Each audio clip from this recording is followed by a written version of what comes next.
elevar os nossos pensamentos até Deus, nosso Pai, a Jesus, o nosso Mestre, e junto aos amigos espirituais que mais uma vez estão aqui presentes, os mentores desta casa que sempre nos auxiliam, nos orientam, nos intuem, que nós todos possamos unir os nossos pensamentos num só objetivo, que é a busca desse ensinamento contido nas obras básicas de Allan Kardec, da doutrina espírita, e que nós possamos captar a essência desse ensinamento e que ela possa, de alguma sorte, provocar em nós a mudança tão necessária para melhor, evidentemente, para que nós possamos efetivamente caminhar pela nossa evolução espiritual, embora ainda esses objetivos maiores estejam tão distantes de nós, que nós possamos pedir ao Pai, rogar a Ele, por sua misericórdia e bondade,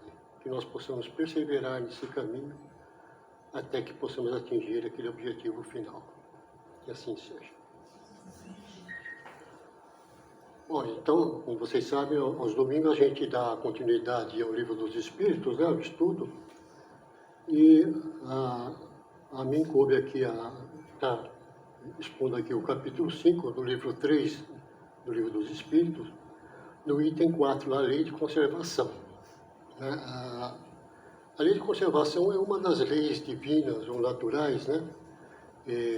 Nós sabemos ser imutáveis, né? Porque são perfeitas, e onde vai estar sempre abordando aí os cuidados que a gente tem que ter com esse veículo, né? Que nós estamos aqui usando nessa encarnação, que é o nosso corpo, né? Que é emprestado a nós, né? Que nós daremos conta, né, uma hora do que fizemos com ele, né? Então é necessário que a gente esteja atento com esse cuidado, né? E estou abordando aí a questão do necessário e do supérfluo, né?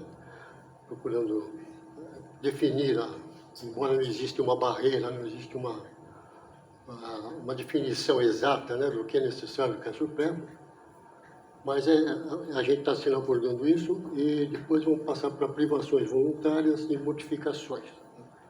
São 5 questões que a gente separou, das 717 a 721. E na 117, bom, antes de qualquer coisa, eu estava me esquecendo, eu também queria aqui cumprimentar o pessoal que nos acompanha pela internet, né? Os seguidores do Facebook do Pátria do Evangelho e da comunitária Vida Nova, né? Meu bom dia. Bom, então retomando aqui, na questão 717, ele pergunta, né? Que se há de pensar dos que assambarcam os bens da terra para se proporcionarem ao supérfluo, com prejuízo daqueles a quem falta o necessário? Assambarcar é tomar para si algo em prejuízo de outrem, né? É uma palavra bonita para roubar, né? Assambarcar é uma palavra, não sei, tem se usado muito, né? Mas na época do Kardec, há 100 e tantos anos atrás, era mais usado, né, aqui na tradução. Mas assambarcar é isso, né, tomar para si algo em prejuízo do outro, né. Então ele pergunta lá, se há de pensar dos que fazem isso, né, com os bens da terra, para proporcionarem o supérfluo, né, a ele, com prejuízo daqueles a quem falta o necessário, né. Eles respondem lá o seguinte: ouvidam a lei de Deus e terão que responder pelas privações que houverem causado aos outros. Então, essas pessoas, quando agem assim, elas desprezam as leis divinas ou ignoram, né? E agem dessa forma, né? Logicamente que isso ainda é fruto da nossa ignorância ainda, né? E a gente vai responder por isso, né? Então, as pessoas ainda fazem achando que não terão lá no futuro alguma coisa a reparar, mas terão, né? Isso não, a lei divina ninguém escapa, né? Pode enganar os homens, mas a Deus não se engana. Então essas pessoas procuram esse supérfluo para si, né? Para o seu proveito, e prejudicam outras pessoas, né? E fazem isso porque, logicamente, não tem o conhecimento, né, do que isso pode causar, né? Então agem erradamente e responderão por isso, como eu disse, né? O Kardec ele faz um comentário muito proveitoso, que é o seguinte, olha, nada de absoluto é o limite entre o necessário e o supérfluo. Nada tem de absoluto entre o necessário e o supérfluo, né? Por quê? Porque às vezes o que é necessário para mim não é para o outro, e o supérfluo também. Né? Então, não dá para dizer, olha, o necessário vai até aqui e aqui começa o supérfluo. Não tem como. Né? Às vezes o que eu preciso, o outro não precisa, ele considera supérfluo. Então, é uma questão de bom senso, né, muitas vezes. Né? A civilização criou necessidades que os selvagens desconhecem e os espíritos que ditaram os preceitos acima não pretendem que o homem civilizado deva viver como selvagem. Né? Logicamente, a civilização vem trazendo, pela lei do progresso, que é outra lei natural, logicamente, coisas que vão melhorando a nossa vida aqui. Né? Então, se por um lado a gente tem o conforto, tem a vida facilitada, isso também traz outros benefícios. Né? O nosso conhecimento vai aumentando, a nossa moral vai aumentando, né? Porque uma empurra a outra. Então, a gente não pode agora renunciar a esse progresso e viver como selvagem. Né? O selvagem foi uma fase, né? Que nós mesmos já passamos por isso. Né? Hoje nós estamos em uma outra fase. Né? E a civilização, através do progresso, vai proporcionando essa melhoria, né? Que a gente vai usufruindo isso da melhor maneira possível. Né? Ele continua aqui, ó, tudo é relativo, cabendo à razão regar as coisas. Então, logicamente, tem que sempre haver aqui o equilíbrio. Né? Equilíbrio é a palavra-chave aqui. Né? A gente tem que sempre estar observando isso. Né? Nem tanto ao mar, nem tanto à terra. Né? A civilização desenvolve o senso moral e, ao mesmo tempo, o sentimento de caridade. Então, porque pelo conhecimento, você vai adquirindo também a moralidade, né? Que vai te empurrando para isso, né? Pela parte intelectual. E obviamente, também vai despertando em você o sentido de caridade. Você vai descobrindo a necessidade, não sua, mas também dos outros, e na medida do possível, você também vai sentindo a necessidade de ajudar aquele próximo. Né? Logicamente, às vezes a gente começa muito pela nossa casa, pelos nossos parentes, né? Depois a gente vai estendendo, né? Com o nosso desenvolvimento, a gente vai estendendo isso para a comunidade, né? Vai aumentando, vai ampliando o nosso leque. Né? Então, voltando lá.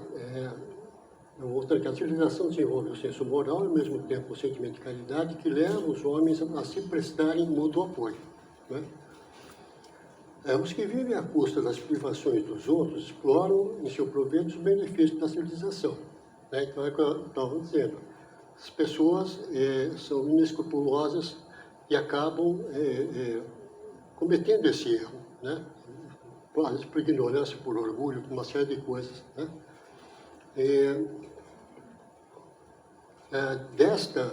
Da civilização, né? Apenas tem o verniz. Quer dizer, tem a civilização, mas na verdade eles não são civilizados, não têm cidadania, não têm o respeito, né?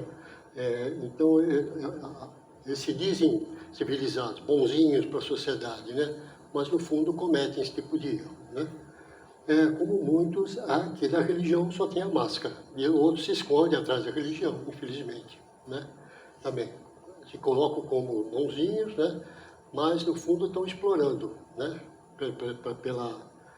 Pelo domínio que tem daquelas mentes ainda que não estão bem desenvolvidas, a esse domínio e a esse aproveitamento. Infelizmente, a gente vê o exemplo aí fora, né? É bom a gente nem comentar, mas isso aí um dia vai terminar, né? Tudo passa, né? Na questão 718, a gente já entra lá em privações voluntárias e modificações. Né?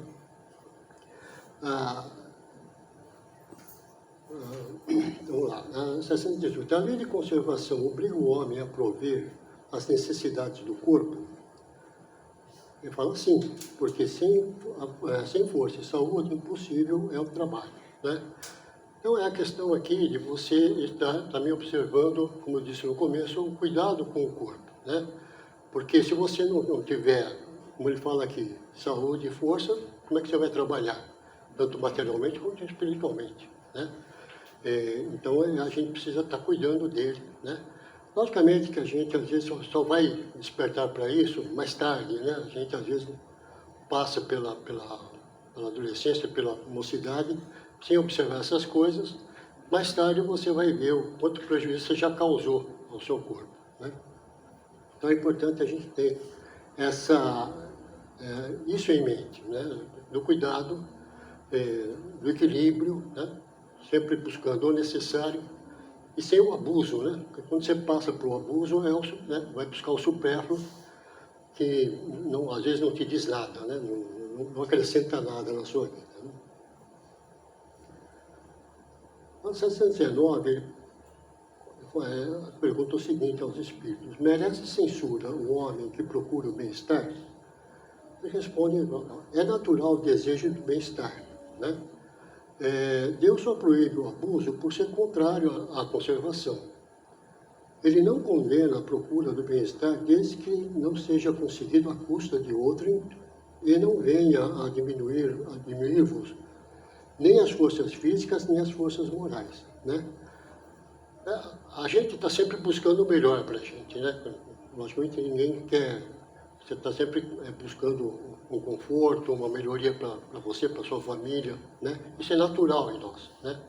Isso já é efeito da própria lei do progresso, que vai empurrando a gente, né? Às vezes a gente não quer, às vezes, aceitar algumas coisas, né? Mas não tem jeito, né? Essa lei vai empurrando a gente, né? O computador é um exemplo bem claro disso, né? Muita gente, já com uma certa idade, pegou o computador, quer dizer, a máquina de escrever já foi aposentada, uma série de coisas, a pessoa tem que se adaptar àquilo, né?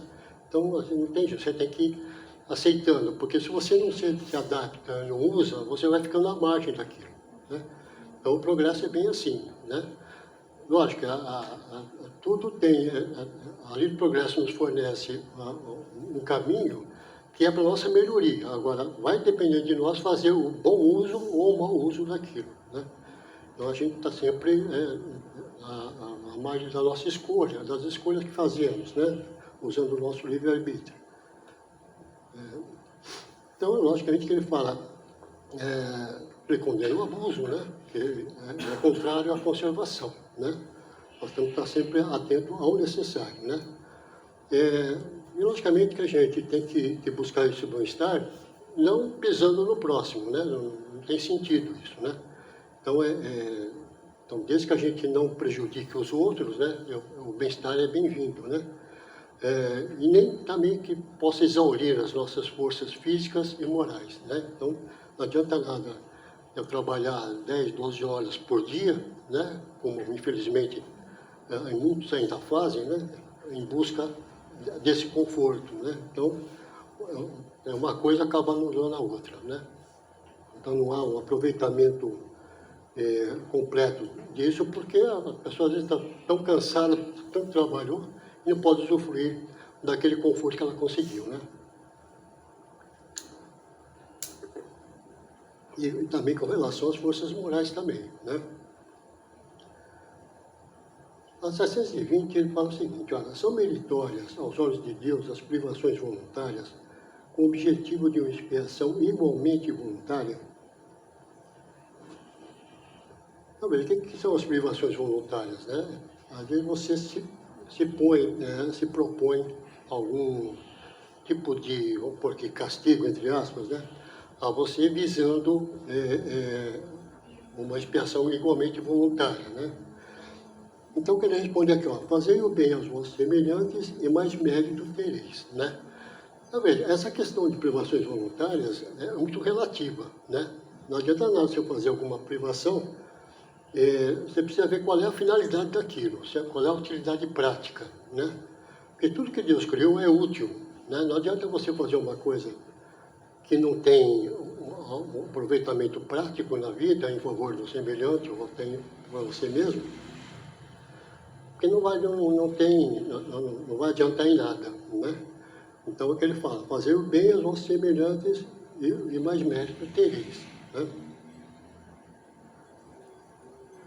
Na 720A, a subpergunta, haverá privações voluntárias que sejam meritórias? Ele responde, a privação dos gozos inúteis, né, porque desprende a matéria do homem, desprende da matéria o homem e lhe eleva a alma. Meritório é resistir à tentação que arrasta ao excesso ou ao gozo das coisas inúteis. É o homem tirar do que lhe é necessário para dar aos que carecem do bastante. Se a privação não passar de simulacro, será uma irrisão. Simulacro é falsidade, né? Se essa privação não passar de uma coisa falsa, né? Que é feita para agradar os homens, né? Será uma irrisão. Irrisão é uma ilusão, né? Será uma ilusão, uma zombaria, né? Se não for uma falsidade, né? Será se não passar de uma falsidade, será uma ilusão. Então, logicamente, nos nossos atos, a gente precisa estar sempre empregando a honestidade para conosco mesmo, né? A sinceridade nos nossos atos, mesmo quando nós sejamos sós, né? Os nossos atos precisam ser sempre autênticos, sinceros. Logicamente que isso, às vezes, no nosso estágio de evolução, não funciona 100% dessa forma, né? A gente tem que se esforçar para atingir 100%. Ainda não conseguimos, né? Mas o esforço é sempre, está sempre visto por Deus, né? Tá certo? Então, o que ele fala aqui, se você quiser privar alguma coisa, abandone as coisas inúteis, né? Que não trazem nada, não acrescentam nada para ninguém, né? Agora, se você quiser fazer alguma coisa pelo outro, você pode privar do seu tempo, né? Do tempo que você podia estar em casa, assistindo lá o futebol, novela, mas você está num trabalho de beneficência, né? Auxiliando o próximo, né? Essa privação é bem-vinda, é bem vista, né? Por Deus. Então, a gente dispor do nosso tempo em favor do semelhante, né? Sair da nossa zona de conforto para atender aos reclamos de quem mais necessita, né? É a caridade, né? Propriamente dita, né?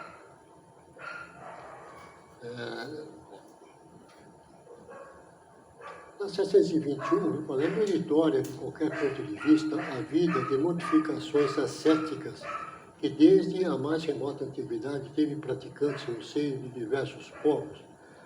Bom, modificações é aquela história daquelas pessoas que se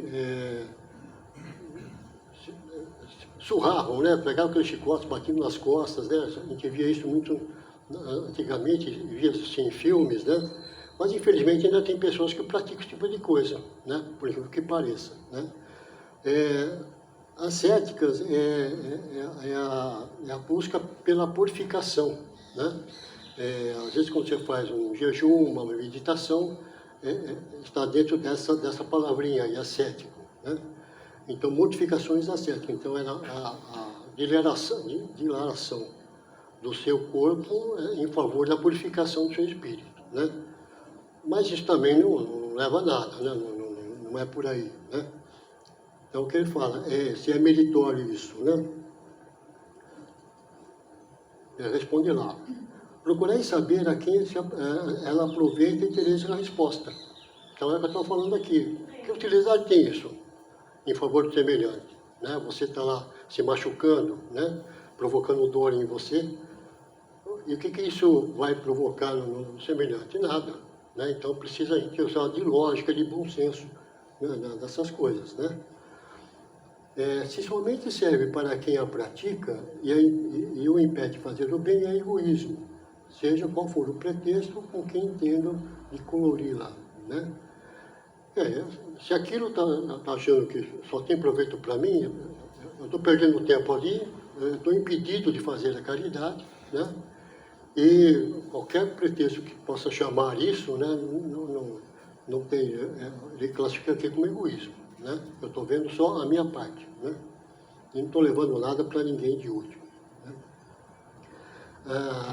Privar-se a si mesmo é trabalhar para os outros, né? Então, a verdadeira modificação segundo a caridade cristã. Então, eu comentei na outra questão.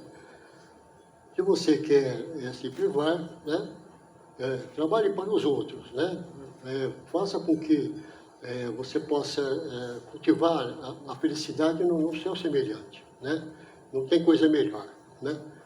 Isso a gente faz de várias maneiras, né? Quando a gente fala caridade, a gente está sempre se diminuindo no sentido da esmola, né? De um prato de sopa, aquela coisa toda. Isso é caridade? Eu acho que é caridade, né? Mas a caridade, ela é muito extensa, né? E a gente tem na nossa vida, dentro da nossa casa, já um primeiro exercício, né? Que é a caridade para com os nossos mais próximos, né? Nossos familiares, né? Quando a gente exerce uma paciência, uma indulgência, uma compreensão, aceitação, né? Porque a gente sabe que na família estão reunidos espíritos de diversos graus evolutivos, né? E estamos ali reunidos não é de graça, né? A gente está ali por algum motivo se devendo um ao outro, né? Estamos ali para ensinar, para aprender, para perdoar, para ser perdoado, né? Essa vida de relação, ela não vem assim de graça, ninguém que está aqui é turismo, né?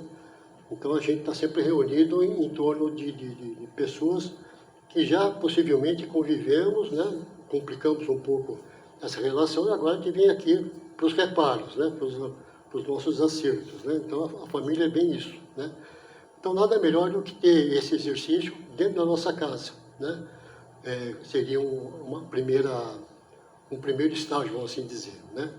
Logicamente depois a gente vai estendendo isso para fora, né? Então, uma vez que a gente aprende a fazer isso dentro da nossa casa, a gente começa a fazer isso fora, na nossa comunidade, na nossa vizinhança, né?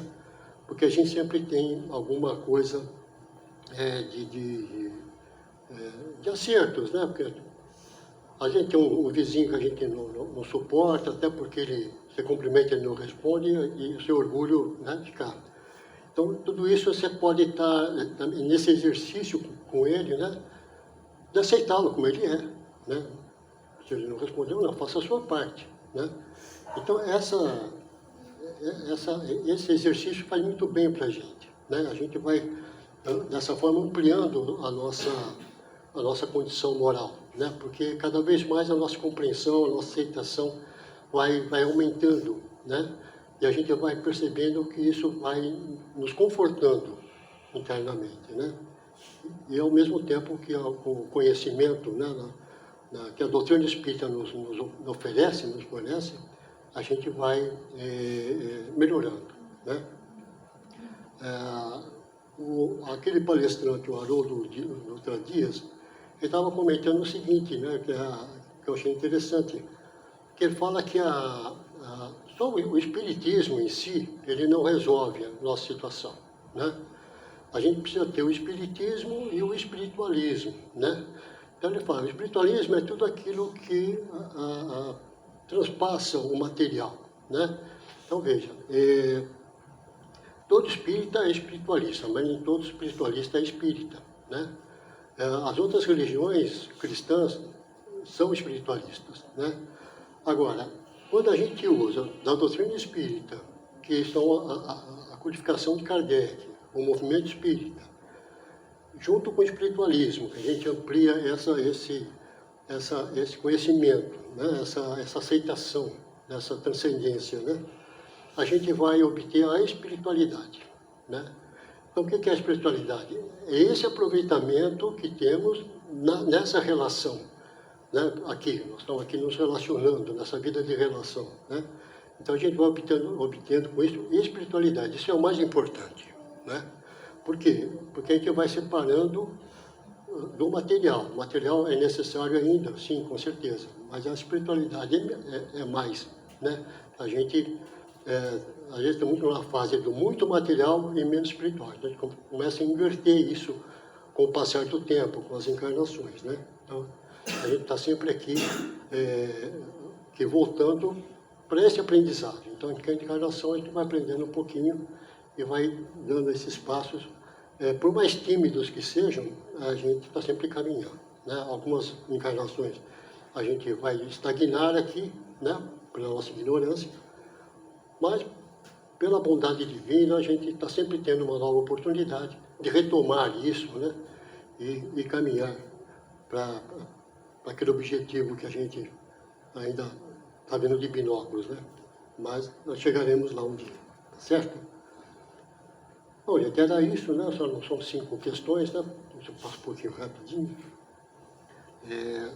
Vamos passar agora para a nossa segunda parte da nossa atividade.